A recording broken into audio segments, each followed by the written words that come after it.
Hi, welcome to XMPie. In this video, I will introduce the new features of PersonalEffect version 11.3. There are two main areas of development for this release.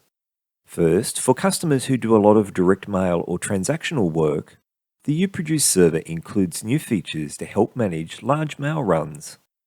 Second, the uCreate print user interface and terminology is changing slightly to help improve usability, be more consistent with other InDesign panels, and reduce the learning overhead for new customers. In addition to the two focus areas for development, a lot of behind-the-scenes effort has gone into some smaller developer features and preparation for future versions. Let's start with the first group of features.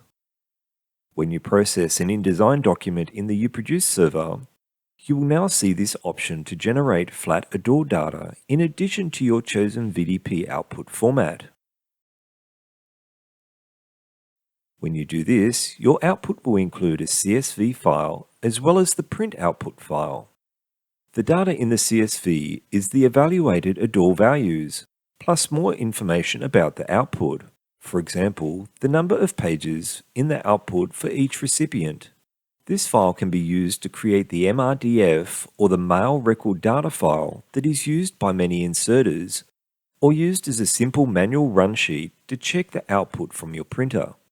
The data file can be sorted, for example to group by postal code or the number of pages in the envelope, which are two items important for postal sorting in countries where there is a discount available if you pre-sort the mail out. For this demonstration, I will sort by the number of pages. You could also run address validation or add address barcode data at this point. The edited CSV data file can be uploaded to the dashboard as a new data source.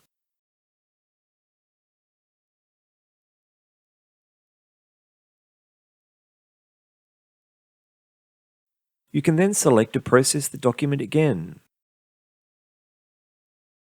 this time selecting the flat ADOR data and selecting the edited CSV file. Using this option, we'll ignore the plan file logic and use the flat values from the data source because it has already processed through the plan to get the evaluated values. Here you can see we have all the one-page letters first, then the two-page letters and the 3 pages. In addition, there is a new output format, pre-flight, where no print output file will be created. This can be used to check for missing fonts, text overflows, and other production problems. You can also select to generate the flat ADOR data while using the pre-flight output method. Today, the pre-flight output method and the ability to generate the ADOR values CSV is only for InDesign production. The feature will be extended for Slim production in the next release. Moving on to the second group of features, the uCreate print panel has been updated so that the panel menu now contains only menu options relevant to managing the content objects and variables. All other XMPie related tasks, like linking to the data or plan, setting the assets folder, or generating VDP output on the desktop, have been moved to this new dynamic content menu.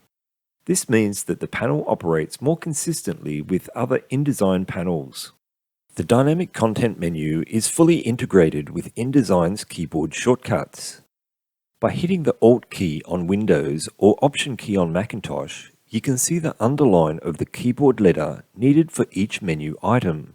For example, I can hit Alt, D, and G to generate the VDP output. In addition, InDesign's shortcuts for the XMPie menus and functions are better named and grouped. Here I can find the same menu and define a specific key combination to open the panel. The menu now shows my new keyboard shortcut, and without using the mouse or menu, I can use the Assign Keyboard shortcut to open the panel. The XMPie menu items in the Pages and Layers panel have also been changed slightly. The menu option is now called Dynamic Content, and instead of selecting the visibility object from a submenu, a new panel appears and the visibility content objects are selected from a drop-down, which allows a larger number of visibility objects than previously possible. In the Layers panel menu, you can find the same menu options, but you can also right-click on the layer to find the same menu option. The tick makes it very easy to see if visibility is applied to a layer. And you can now select multiple pages or layers and apply the visibility object to all of them at the same time. Another nice change is the ability to edit the data schema or input data fields in uCreate Print. This is helpful if you will link to a different database structure in future and is similar to what you can do in uPlan. Note that this is only editing what fields XMPie expects to find in the data source. If the field does not exist, then any content objects that you create using this data field will be null.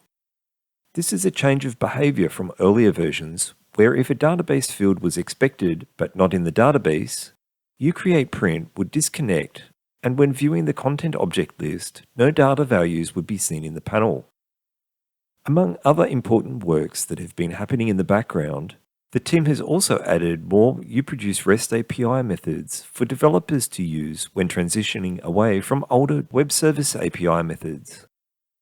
The server logging has been improved to remove many redundant logs, saving disk space and improving efficiencies. Of course, there are the usual bug fixes and updates. Refer to the release notes for exact details. One last thing to note is a change in the policy of support for Adobe InDesign versions. Version 11.3 will support only InDesign CC 2022, and future versions will be targeted to a specific InDesign version.